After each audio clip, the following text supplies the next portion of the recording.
Cool. All right, we're recording. I'm with Matty Dalrymple, the amazing Matty Dalrymple, the host of the Indy Author Podcast, the author of Podcasting for Authors. You have another book for authors as well, Matty, that I can't remember. Taking the Short Tack with Mark Leslie Lefebvre. Yeah. On short fiction. Yeah, I read that too. It's really good. Yeah, and then also the author of the Ann Kinnear novels. How many of those? 8 of those? No, there are 5 Ann Kinnear novels with another coming later this year, and then there are 3 in the Lizzie Ballard thriller trilogy. Not surprising because there are 3 of them. Yeah. I got the 8 right. I just had the titles. That's right. They're divided across 2. Nice. Okay, and so you are first I want to talk to you about the Writer's Digest podcast, the Writer's Digest event that you were speaking at in New York coming up. What are you most excited about for that? I am very excited about the fact that I'm going to get to meet a bunch of my podcast guests in person. Nice. That's very cool. Now, do you find the indie author world represents at that? Do we show up to that? Well, I have never been to the Writer's Digest conference before, and I have now written 2 articles for Writer's Digest magazine, and I was introduced to the editor-in-chief of Writer's Digest by Michael Laron. Nice. And so Michael was carrying the indie flag, and I'm actually not positive if he was sort of blazing the trail or he was following the footsteps of people who came before, indies who came before, but he certainly paved the way for me. I used to love his podcast. It was really sad when that I mean, you can still listen to it. It's up and around. Yeah. Stop putting on new episodes. But yeah, that's very cool. Awesome. So are you just now that we're talking about it, I'm just curious, are you a big conference goer, writing conference goer? Is this like a yearly thing you pick a conference and go to, or? Well, it is really varied based on what my source of income is. So when I good point. When I had a corporate job, a well-paying corporate job, the conference I loved to go to was Thriller Fest in New York, which is a great conference. Actually, I got spoiled because I think that Thriller Fest was the first conference I went to, and that kind of set the bar pretty high for other conferences. But it is a very expensive conference, and it's in New York City, so it's a very expensive conference just to get to and stay for. And I went to that for 4 years, and they generally have 4 tracks. And not that I had exhausted every topic that they were going to cover in year 5, but I kind of felt like there was enough repetition that I couldn't really justify the investment. And then since I left my corporate job in 2019, I had to apply a little bit more cost benefit analysis to the attendance at conferences. And then this will be the first in-person conference that I've been to since COVID. So wow, fun. Yeah. So that factored in for a while too. That's exciting. I love going to New York. I don't know about you, but I'm a big Apple fan. I love going to NYC. Actually, going during a conference is perfect because I can take Manhattan in small doses, but I get sensory overload. If I'm in it too much. My husband loves it, and so he can go along and have a free room and do the New York thing during the day, and then we can meet up in the evenings. But I do find it kind of overwhelming, even in the best of times, and I really think it's going to be overwhelming now because it's just I haven't been in crowds for so long. So I think it's going to be a little stressful, but also super, super fun. I was just there with my daughter. She's hoping to play basketball at Brooklyn College. And I remember your story about Central Park. Yeah, so we were walking through Central Park, but I literally could just spend all my life just walking the streets of New York. I love it so much. Yeah. Well, one thing my husband has learned is that it's really like a lot of small towns. It's not like one gigantic city. No. I shouldn't say small towns, but it's like neighborhoods. If you think of it as a whole bunch of neighborhoods, it's more manageable than if you just think of it as one gigantic conglomeration. We joke that, I think all cities are that way. We joke that Baltimore's it's actually one of its taglines is the city of neighborhoods, because it really is. It is just tiny towns all slammed together into a big city. Yep. And New York's very much I didn't tell this story earlier, but we went to Brooklyn College to just we got there the night before she had her interview with the coach and the tour, and we were like just walking around the campus. You can't get in. There's a huge gate around the campus. So we didn't know that, but we're just like walking around the campus. And I'm like, well, we've kind of seen the area south of the campus because that's where the subway station was. It's where we got off and like walked to the school. It's like, I wonder what it's like, north of the campus. Or I guess I actually have that flipped. We saw the area north of the campus. I was like, I wonder what's like south of the campus. So we just start walking, and we walked like a block, and we were in this Orthodox Jewish suburb. And very quickly, two men kind of appeared about a block behind us in like with the tassels and the flat brimmed black hats and the black suits, and they stayed a block behind us, but they followed us all the way through. We walked about a mile and a half. They followed us all the way through this mile and a half neighborhood. Wow. And then we came out, all of a sudden we're on this street that had these very big kind of apartment complex tenement buildings, and there were a lot of like Pakistani flags hanging outside of people's windows, and the two Jewish men just like stopped following us at the block. I was like, oh, this is Julian. I was like, why are they stopping now? I was like, because we're out of their neighborhood. They escorted you to the border, and now that you're somebody else's responsibility. We don't know where the line is, but they clearly know where the line is. Yeah, where the Pakistani flags start. Yeah, and so it was just a fascinating revelation of like, these are like little neighborhoods that are all like jammed together, and that's part of what I love about it. Though, is just a massive amount of people to watch and consume. People watching and consuming.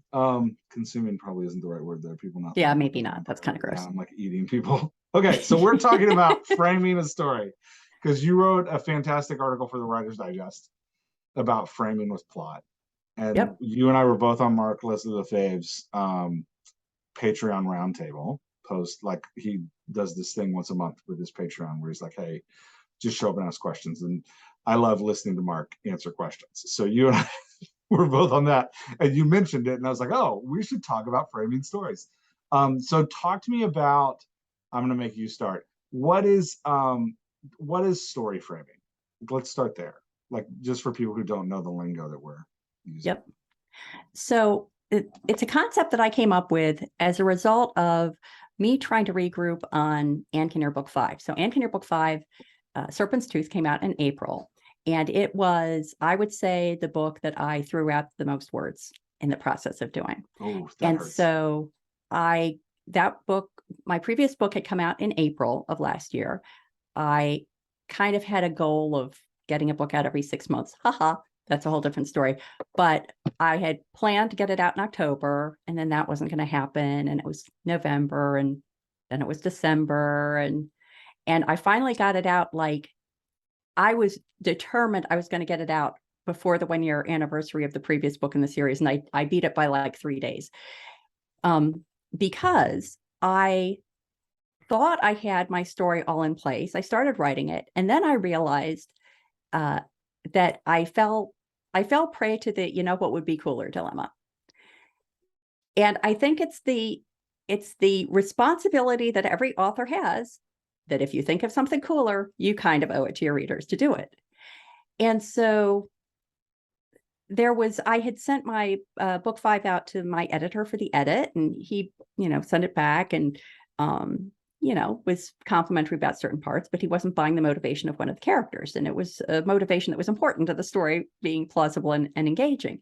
And so I started rethinking how I could either bolster or adjust the character's motivation. And I thought of a better idea, but then that meant little tendrils into like every other part of the story. And so the book ended up probably being 80,000 words, but I bet I wrote 160,000 words trying to get it done. Yeah. And it went from, fixing an implausible character motivation to things like, I had a woman who was pregnant in the book, and in the version that my editor saw, she was just barely pregnant. And so when people found out that she was pregnant, they were surprised. Yeah. And then in the final version, she's very pregnant. And then I had to go through and find all the, like, you don't want somebody being surprised when someone's 8.5 months pregnant, like, oh, I never realized. So I had to go fix all those. Yeah. Yeah. But it was just, it was a very, very painful process. And so when I started working on book 6, which I'm working on now, still working on now, I thought never again. And so I was committed to have the structure and plot of my story in place before and the general character motivations before I dove into it. And because I love nautical metaphors for the writing craft and the publishing voyage, the metaphor that made sense to me is the frame of a boat. That if you're building a boat, you don't build like a beautiful transom and construct it and polish it and, paint the boat's name on it and then realize, whoops, I really need a tugboat. And this transom is for some other kind of boat. No, you don't do that. And so to me, it was a very obvious analogy to say you have the frame of the boat, you have the keel, you have the ribs, and then gradually, once you have that in place and it's the boat you want, then you start adding the planks and eventually what I call the prose bright work, which bright work being the very highly polished and finished wood that is on especially old classic wooden boats. And that's like the dialogue and the detail. But if you try to do that early, you risk having to rip it all out and rebuild it. Yeah. So how are you framing? How do you go about doing that? So the way I approach the framing is that I, first of all, decided I was going to use a different font. Okay. Because I wanted to get myself into a very different mindset about what I was doing. I am all about those stupid mental tricks. And I call them stupid and then like they seem like small things, but they really make a huge difference. Yeah. Yeah, absolutely. I usually use Palatino for my manuscripts, but I used Optima, which is a sans serif font. So Palatino is a serif font and Optima is a sans serif font. And kind of like a more straightforward, not more decorative kind of font. Yeah. And it was on present tense. Okay. And it always started with a point of view character's name, which was nice because I used Scrivener and I could easily see like all the chapters along the side and then the character's name. So I could get a sense of like how the story was moving from point of view character to point of view character. And no dialogue, no detail. Okay. And the other thing that was key is writing why I had chosen to do something. So I ran into this so many times with book 5 that I would have a scenario where I said, Anne was going from her house to her brother's house, but she took the long way, which took her past such and such. Interesting, yeah.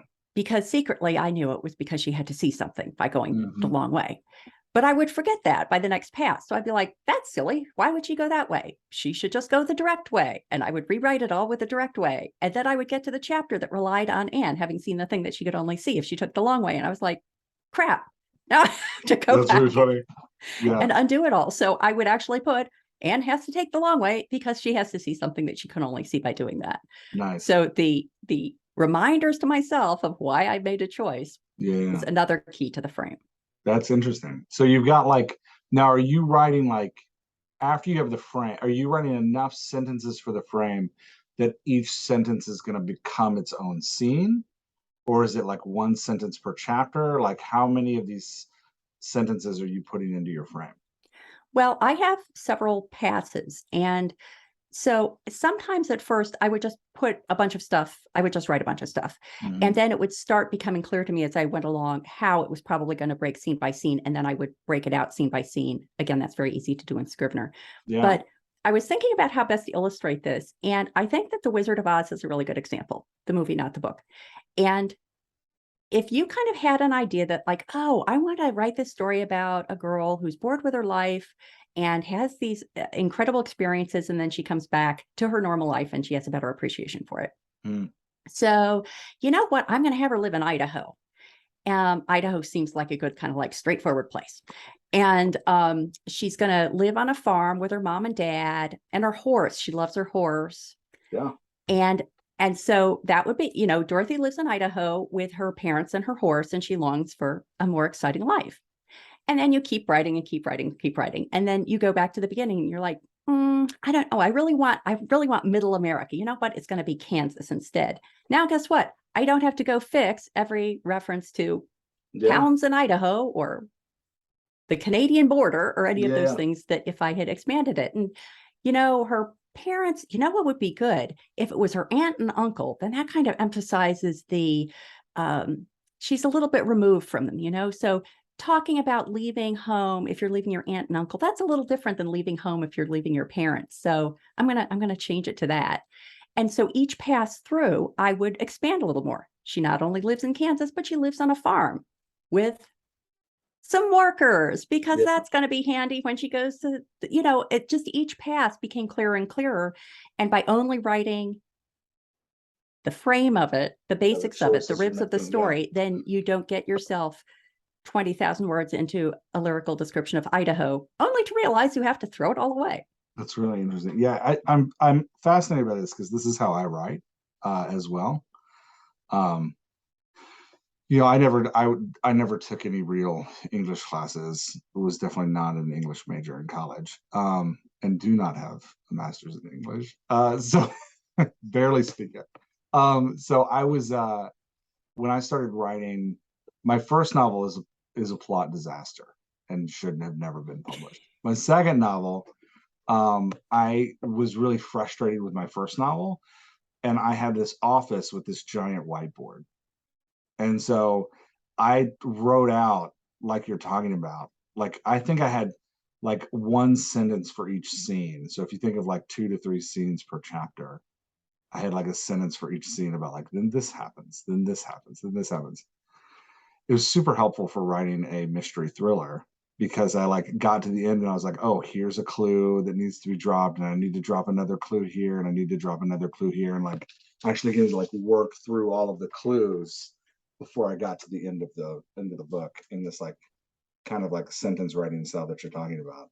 I got now. Do you use any kind of formula or structure to guide your plotting, or are you just like chasing the story as it comes?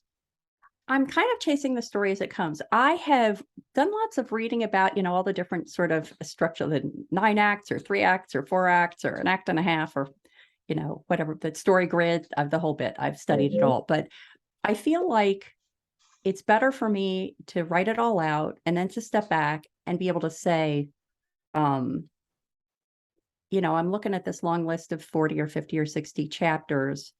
And you know what? The thing that triggers it all doesn't really happen until chapter 17. That's probably not good. Like, I think I have more of a gut story reaction to it based on many, many, many, many years of having been a reader and an informal student of these kinds of books. So that's more the approach I'm taking.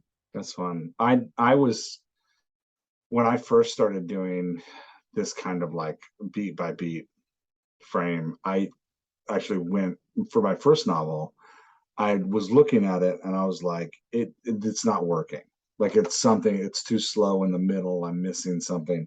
It's too dour. I tend to bend a little sad. And so I was like, it's too dour. But so I went and read Save the Cat, and then I actually made a spreadsheet with each beat of Save the Cat across the top. And then I took my sentences, my framing sentences, and I put them into the spreadsheet.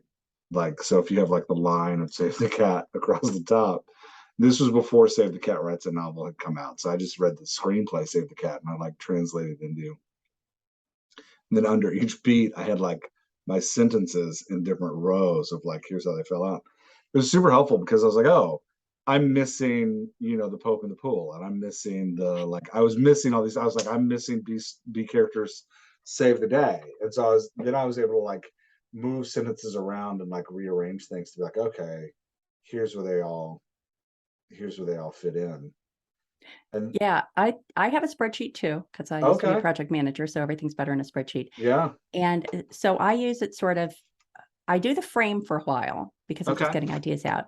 And then I reach a point where the frame has become complicated enough, so I'm having trouble remembering. You can tell I have a memory problem. I'm having trouble remembering where I stand with everything. Oh yeah, it's the worst. I'm like, what decision did I make? I'm like, wait, I can't remember why is this person doing this? This is so weird. And so I have my spreadsheet is character by chapter. So I have all the characters across the horizontal axis and all the chapters on the vertical axis. And then in each cell, I put, what does the character do, know, think, and feel at that point in the story? Interesting. And it's very brief. Like Anne is angry that she can't take the direct route to her brother's house. Yeah. But the nice thing about that is that I can read across horizontally and see everything that's happening to everybody at that point in the story. Yeah, and I can read vertically and I can see the whole storyline of a particular character, and I can get a lot of logic issues. I catch a lot of logic issues by doing that. Now, on each row, are you only putting the characters that are in that chapter? So like if you're like on row like chapter 3's row, and you've got like Anne, and then Anne's husband, and then like I read one of your novels, but I can't remember if Anne has a husband or not. So just go. Anne doesn't have a husband. Don't get everybody all excited about Anne having a husband. And then you've got like one other character, but then like character number 4 doesn't show up in that chapter. Do you just leave that blank, or how do you do it? Or do you like still say how they feel about what's going on? Like, how does that work? I usually at least capturing what they're doing. Like Scott is still on vacation. Nice. Or Scott still doesn't know what's going on. Things like that, because that's, even though I'm not showing that, it's important for me to remember to get it. Yeah. So that in the first scene where Scott does show up, he doesn't act like he knows what's going on. Now, gotcha. I think you can be crazy about it. And a lot of times I'll describe the spreadsheet and people's eyes sort of glaze over. And I'm always quick to add that you only use it or don't use it until it, you only use it until it stops being helpful, and then you stop using it. And not here, Matty. I'm spreadsheet king. So the more we talk the more spreadsheets, the better. I will nerd out on the concept of this spreadsheet for hours. Yeah. But I don't think that I've never ended up with a spreadsheet that is exactly what the book is, because there's always something I change between my last version of the spreadsheet and the book. And I'm just like, I don't need it anymore. It's served its purpose. I'm not going to go back and update the spreadsheet just to update the spreadsheet. And so once it stopped serving its purpose, then I stopped doing that. That usually hits me at like the 40% mark of the book. Where does it typically hit you? Like I get to 40% of writing, and I'm like, I got it. I know where this is. I know what's going on. I don't need to keep updating this spreadsheet. I probably keep updating it further into the drafting process, but I'm only returning to it when I get stuck. Okay. So I could go for a long time without bothering to look at the spreadsheet. And then I'm like, oh, things have gotten pretty complicated. I really need to check in again, and I'm going to go update the spreadsheet. Yeah. And I'm probably doing it until pretty far into the end. Yeah. I will say, because I'm a super nerd, I still use a spreadsheet to write. And the one I use now has the chapter number. It has for the last book, I had alternating POVs, and I was having a problem in that, like, I'd go like 3 chapters in a row in one POV, and then like 1 chapter in another, and then go back to that first chapter for like 2 more chapters. And I was like, oh, my POVs are unbalanced. Yeah. So I had a chapter for chapter title, chapter number, I had a chapter for whose POV it was. So I could like track, like, I need another, Abby chapter here. I need another Tim chapter here. And then I had my 1 to 2 sentence of like, hey, here's what's happening in this scene. And then I had 14 themes that I was working through the book. So I had a column that was like, these are the themes in this chapter I need to make sure I hit. Like, we need to talk about this thing in the chapter. We need to talk about this thing. Then this is where I get really dirty. I had a autofill column that was like a drop down that I built that was like, outlined, drafted, second drafted, like in the can. Like, and so I would like check off like where I was, and I color coded it so that when I changed it, it would color code to like, I think I had like, red, yellow, 2 forms of yellow, and like 2 shades of green. And then I had word count, and the word count of each scene, and the word count totaled at the bottom for me. So do you not use Scrivener? Because No. Scrivener would do that, at least that last part for you. No, I use Word. I just write in Word. Yeah. And then my last one was, I had a column where I just put 0s and 1s. So if the chapter wasn't done, I got a 0. If it was done, I got a 1. And then at the bottom, I had put in a formula to give me percentage complete of the novel. So I could like, That's how No, nerdy that's I way too was. scientific. Oh, I was so nerdy with my spreadsheets. And I Well, love it here's because like as I check off those zeros and ones, I'm like, I'm 22% complete. Like so I can't do that because my fear is that I'll check off a scene thinking it's done, have some epiphany that makes where I should realize it's not done, but I'm disincented from unchecking it. Yeah, you don't want to mess with the spreadsheet. Yeah. Yeah.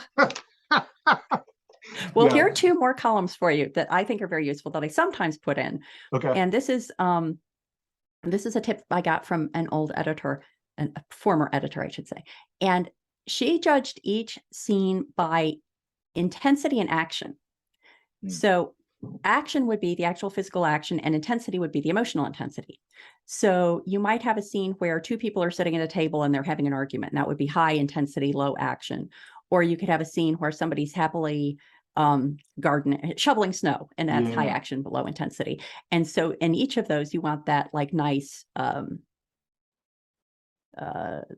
you don't want it always pegged at 11, you want it to kind of come and go. And I even would chart that, you can go into Excel and like graph it. And so you could see like visually where that was happening. Yeah. So you can see the shape of the story. Very Vonnegut of you. I love it. Yeah. So in building plot, I like that you're going instinctually by gut. Are you feeling out like genre tropes? Like what's your gut? What's guiding your gut as you build those lines? Is it just like, this is how an Anchor novel feels? Like, what is it? Yeah, I do kind of feel as if now that I've done 5, I'm almost complying with my own the expectations I've set for my readers myself. So as an example, the story usually doesn't start out with Anne being directly involved in whatever the main plot point is, because Anne, as someone who senses spirits, usually only gets involved, after a person's dead. And so I've handled it slightly different books, but I usually have to think of a subplot that will introduce Anne early and keep her engaged until a death happens that she has to get involved in, because doing the whole like flashbacks and everything, that got kind of awkward. And so that's one expectation. And in fact, with Anne Kinnear 6, which I'm working on now, I feel like I have the main plot pretty much pinned down, but I had a subplot that I thought I was going to use that was about Anne contacting her dead mother. And then I was pretty much going through and fleshing out the whole major plot and figuring I would come back to the subplot. And by the time I got back to the subplot, first of all, the main plot was long enough. I didn't need like a huge subplot, or the word count would get out of control. And also I thought, the protagonist of the series contacting her dead mom, that kind of deserves a book unto itself. That's not really something you can kind of shoehorn in as a subplot. And so I had to can't have 3 chapters devoted to that and let it go. You got to like exactly. Which is a case where if I had just been writing, I probably would have written a bunch of those scenes and then had to trash them or move them into a new project. But yeah, they're definitely, I'm going more by the expectations I've set than other books. And I'm not saying that that's a good plan. I'm just saying that's how I think it's a great plan. Like, you've built expectations with your readers and you've got to like fulfill those expectations. What like, if you think of your novel as a brand, what the brand feels like. Like, like this is what the Nike swoosh looks like. This is what it looks like so I think it's fantastic. I think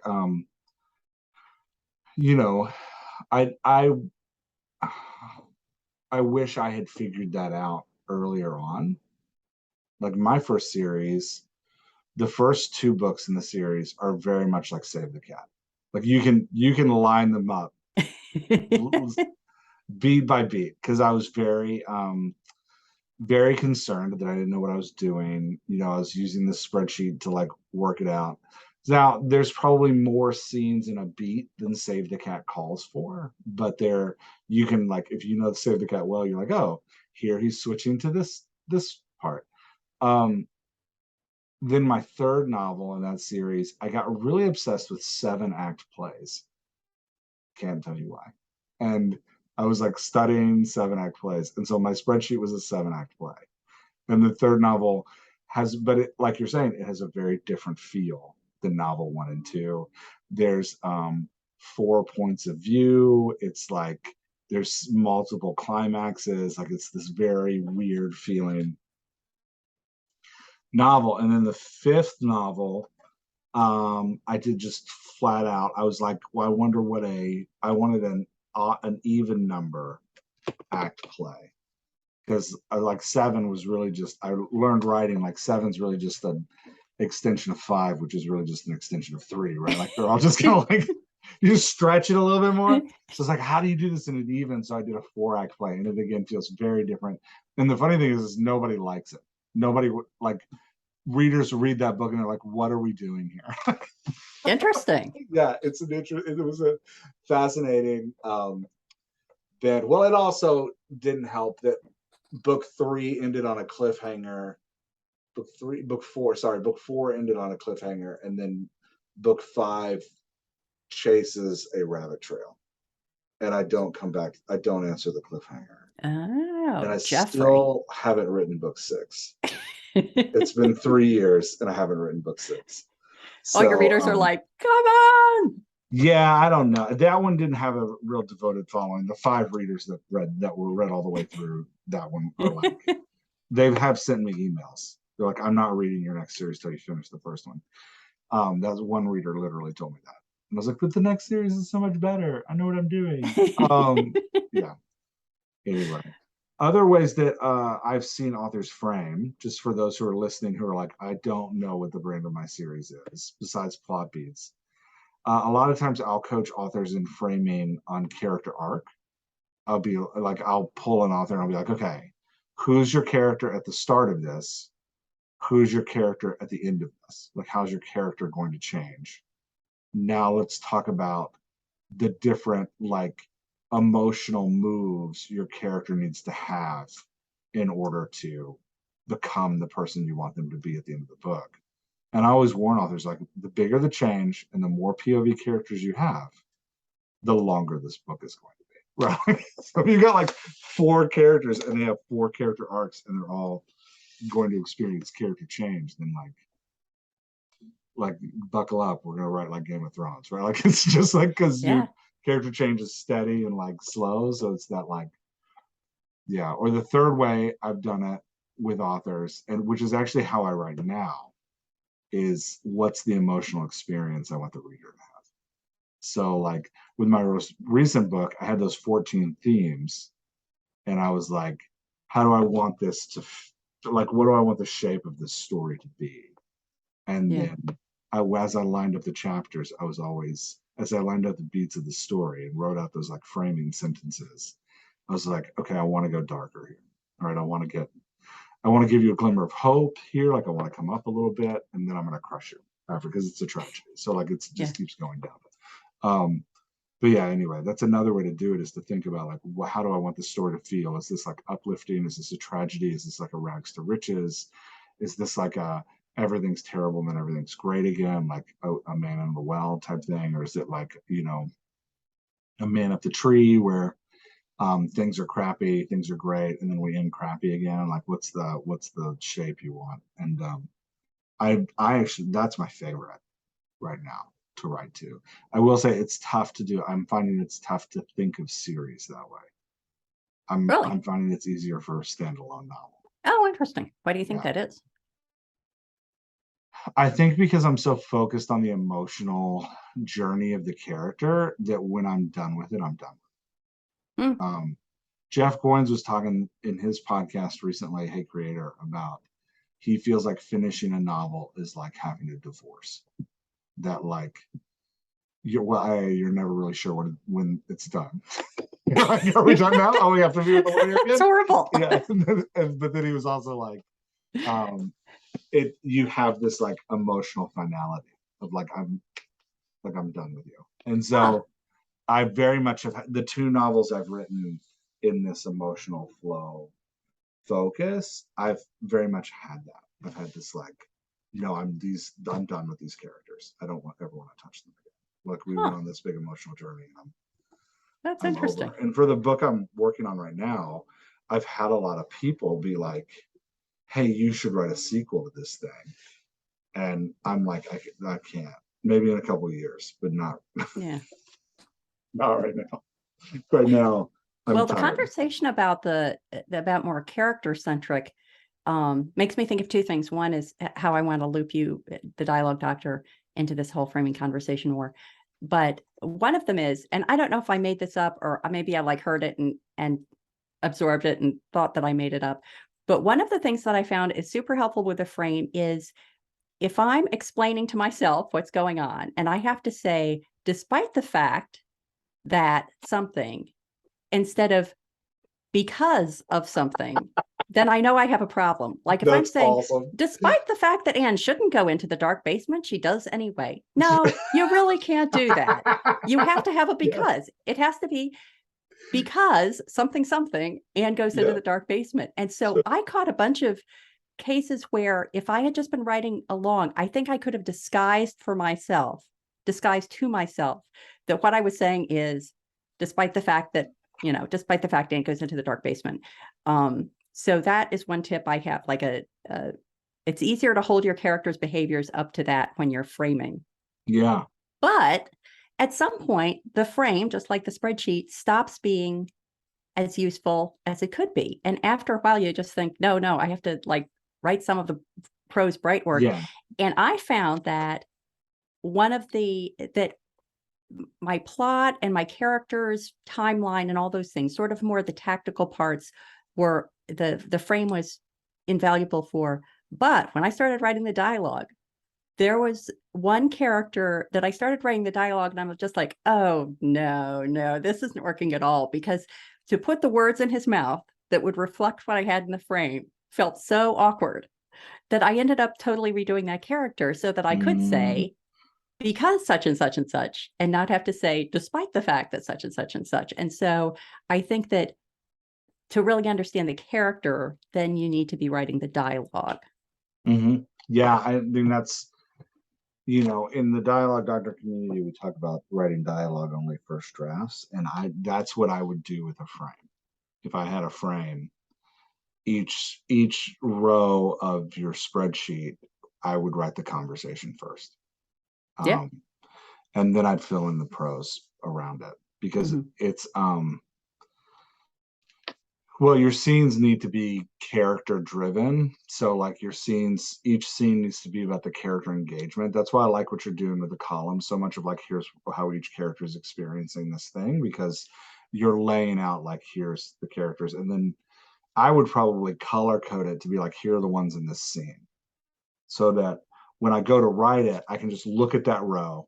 I can be like, okay, here's where we are. Like, here's my sentence about each character. These are the three that are going to talk to each other. Yep. And then I'd write that conversation. So like, for you, like Anne walking the long way home, and she's got to see something as she walks the long way home, I would absolutely have a character with her doing that walk. And I'd be like, okay, what are they talking about as they walk home? And and I would write the conversation and then write the bits in between about what they see on the way and what happens, and like find those like breaks in the conversation, those segments of the conversation, and then I like drop prose in there. Yeah. But that's how I use a frame. Like that's how I actually still use my, like when I'm working on the fourth and final book in my Mo and Stacy my Watkinson House supernatural thriller series, and that's what I'm doing, right? Like I'm framing out the story right now, and the first thing I'll do after I have that frame is I will write each chapter as a conversation, and then like, then do a third pass. If the frame is the first pass, do a third pass that's like, painting that wood with the prose. But yeah, it's yeah, I love the boat illustration, by the way. But I think you're right. You can't live in the frame forever. You have to move out of the frame and actually write the scenes. Well, and I think that is one of the reasons that I like frame and not outline, because outline to me suggests this thing that has indents and Roman numerals and is completely separate from the story. Yeah. Whereas with framing, sometimes the only indication that I've moved from framing to I hate to say writing, but I haven't come up with a good word. The Composing. wordsmithing of it, I'll say, is that I start writing in past tense and I change the font to Palatino because it's just the frame has gotten more and more beefy. And at some point I say, I've just got to put, like, I know what they're saying to each other. I know what they're saying to each other. I just have to put it in. And so it just morphs into the wordsmithing effort, not a separate document that you have to keep going back to kind of artificially to check in with. Yeah. Well, and like, this is just another, talking tips and tricks like earlier, this is just another trick. As somebody who works a full-time job and has kids, like my writing time is very like small. What I don't have time to do, and I was talking to another writer about this morning, so shout out to Dylan. What I don't have time to do is like screw around with a blank page. I don't have time to sit in front of a blank page and like spend 15 minutes, going to get another cup of coffee and looking at the blank page and going to do this and that. Like if I waste 15 minutes, then a quarter of my writing time every day is gone. Yeah. So for me, like building that frame is super helpful because in the mornings when I wake up, one of the first things I do is I read the chapter that I'm going to try to write that night. And I'm like, okay, this is what I want to write. And then during my day job, when I'm making dinner, when I'm like, walking the dog, I'm intentionally thinking about that scene. And I'm like, okay, what is it? Where's the conflict? Usually I'm trying to find in every scene, there's like an emotional change, right? Like it's where the conflict becomes real for the characters. And then there's like an emotional flip. As I'm writing that scene, as I'm thinking about that scene during the day, I'm looking for that emotional flip in the conversation. I'm like, where do the characters feel something? And like, what is that feeling from the POV character, from the vehicle character that I want to translate into the reader? And if I can get that flip in my head, that's the first thing I'm looking for is like, what's the emotional tenor of the conversation and where does it, or of the scene and where does it flip? And then I'm like, so how does this start? And if I can get those two things during the day, if I can get the emotional flip and how it starts, then when I sit down to write at night, I can just go. Yeah. Right. Like I don't need to know how it ends. I need to know like, where's the emotional change and what does that feel like? And where does it start? If I can get those, I'm rolling. But it so helps to like get up in the morning and look at my sheet and be like, okay, these are the three characters I'm writing today. Remind myself of what their character voices sound like. Here's the scene, here's the emotional tone I'm going for, and this is the conflict I have to solve. If I have those four things answered, like voice, setting, conflict, and emotional tone, if I can think about that all day, then my writing is super easy when I can sit down for that like hour and a half at night to crunch. And if I do that, like for me, there's a practical comparison. The days that I don't do that, in an hour and a half, I'm going to do like 500 words. And the days that I do that, in an hour and a half, I can get up to like 2,500 words. So it's like, for me, there's like a real tangible difference in like using that, what we're referring to as a frame, using that frame in a practical way to actually like empower my writing at times that I actually have writing times. So yeah, I don't know. That's just a trick for anybody who's, sitting down and spending 30 minutes eating pretzels thinking about the blank page. Like there's a lot of work you can do without actually sitting at your computer in your imagination, so that when you come to the page, you're like ready to go, if that makes sense. Yeah. I don't think that I've ever written 2,500 words in a day, even though I do this full time. I'm more of like a little bit at a time person, but I think the comparable benefit I'm getting for myself is that somewhere in my frame, I would flag the things that were problems. Mm-hmm. Like, it's unrealistic that Fred would do this at this point. And Jim seems to be talking in a way that's way beyond his teenage years. Like I'll have the big things that are like, I have to fix. And what I found is that one of my most satisfying moments as a writer is when I think of a solution to one problem that solves multiple problems. And it happens more often than not. like, rarely do I come up with an idea that I don't immediately discard that makes the situation worse. And a lot of times, as I'm thinking through that short list of these are the big things that aren't working, I'm like, oh, if Jim and Fred are related and Jim is a little older or whatever, that solves both the problems. It gives Fred a motivation, and it makes Jim's behavior more understandable based on the age he is. And I just love that feeling. I love that feeling because to me, the tightness of the story is very important. And like, if I were writing the Dorothy story, I'd be so excited when I realized that the three beings that Dorothy runs into in Kansas, in Oz, are the farm workers in Kansas. I love that kind of tightness of story, and it's much easier to find that and implement those things if you're working with the frame and not totally the fully blown out. Yeah. Readers love it too. When you start, like, when you draw a hand at the beginning of the book and then that hint pays off at the end of the book. Yeah. Every time that happens, I'm like, this person's a master. It's, Well, it's like The Sixth Sense. So let's just assume that this is not going to, like, spoiler alert, but really. Yeah, come on. If somebody hasn't spoiled The Sixth Sense for you already. So that was one of those movies where when I finished it, I just wanted to go back to the beginning and watch again because I wanted to see how they'd handled that through the whole movie, handled the punchline. And there are a bunch of places in my books that I get done. I think, I really hope somebody reads this again, because nobody's going to get that little fun bit the first time through. They're only going to get it the second time through. And I do have, like, fairly regularly, I'll have readers get in touch with me and say, oh, I reread, I know you have a new book coming out, so I reread the previous one. Oh, and I noticed this. And I'm like, bless your heart. Because I labored over that, even though I sometimes thought I was going to be the only one who's going to laugh at that joke. Yeah. No, I love it. I love when readers make that connection. Yeah. And I was watching, actually that's too soon, so I can't spoil that. That just came out. So never mind. I won't use that example. Just tell us the name of what you were going to reference. The Bear. The start and the end of the TV show The Bear. Okay. Has huge payoffs. Okay. Which is the first 5 minutes of the first episode and the last 2 minutes of the last episode have really great thematic payoffs. You're like, oh, that's what that meant. It's really, it's cool.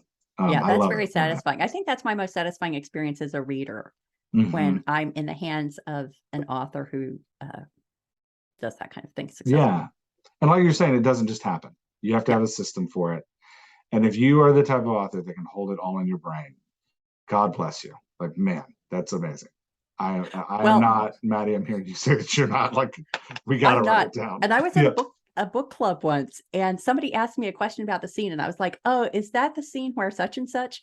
And she said, you're the author, you don't remember? And I was like, yeah, but you saw one version of it. I saw 12 versions of it. Yeah. And I'm having trouble remembering which of the 12 versions made it into the final cut. I have a confession. I had to go. So I'm writing the 4th book in my series right now. I wrote book 1 in 2018. I wrote book 2 and 3 in 2019. And then COVID hit. And when COVID hit, I decided to write the standalone novel that I just finished. And I just published it in May. It took me a year and a half. It's 2020 that, it was like the end of December 2020. I started it and I just published it in 2022, May of 2022. So I do not remember any of books 1 through 3. So I had to go buy my own audio because I had a publisher got the rights to my audiobook. So Spectrum Audio is doing the audiobook. So I had to go buy the audiobook to listen to my first 3 books. Oh my gosh. So I could write the 4th one, because I don't remember anything that happens in book 2. I'm like, I can tell you the basic plot. I know that, like, it's about art theft. I know that there's a warehouse that the bad guys are using to store art. I know that there's, I introduced some characters that are kind of badasses, but I do not remember any of the, like, character moves. And I'm sure, I know, well, and I've listened to it now, so it's true. There were absolute plot holes that I had to fill in book 4 that I did not remember. So like, what could I have had in mind? yeah. So I had Or to go I back have to trouble listen. remembering something I've just thought about versus something I've actually committed to a book. Like Yeah. it's all in there, but published versus Yeah. unpublished is a little bit mixed up. Yeah. Well, and for me, it was like deleted versus not deleted. Yeah. Right. Like, and unfortunately for those, for some reason, when I finished the book, I deleted the spreadsheet. I don't know if I was like having like a, Oh party, like no. I'm going to burn this spreadsheet now that Never this book delete is the done. spreadsheet. I know. I don't know what I was thinking. So I'm like, where is it? Yeah. And I wrote 2 of them in Scrivener and then stopped using Scrivener. So I don't even have Scrivener anymore. I can't even open the files to like get the, so yeah, it's a mess. Anyway, I'm a mess, Matty. That's my. Well, I think that I'll just throw out one more possible benefit of a frame is that if you have columns, not only for all the characters, but the locations, and you put the notes about descriptions of the locations, that kind of story Bible detail would have saved me a ton of time because Yeah. I remember being pretty far into the Ankeneer series and I described someone as having a beard and mustache, a character who had been in all the books. I'm like, I don't think I ever specified. And I thought of all the different ways I could search for beard, mustache, facial hair, Yeah. That's really funny. goatee or what. Yeah. And I finally sent a note to my private Matty Dalrymple Readers Group Facebook group, and I said, "How many of you imagine this character with a beard mustache, and how many of you don't?" But yeah, having that kind of a detail is can save you a lot of seriously. revisiting. Yeah. All right. Well, thank you so much for doing this with me, Manny, and for talking framing So and fun. structure. And where can everybody find you when they listen to this? They can find my fiction at mattydalrymple.com, and that's Matty with a Y, Matty. And they can find my nonfiction platform at the indieauthor.com, and that's Indy with a Y, Indy. Nice. Thanks so much. All right, I'm going to stop the recording. We can chat a little bit more.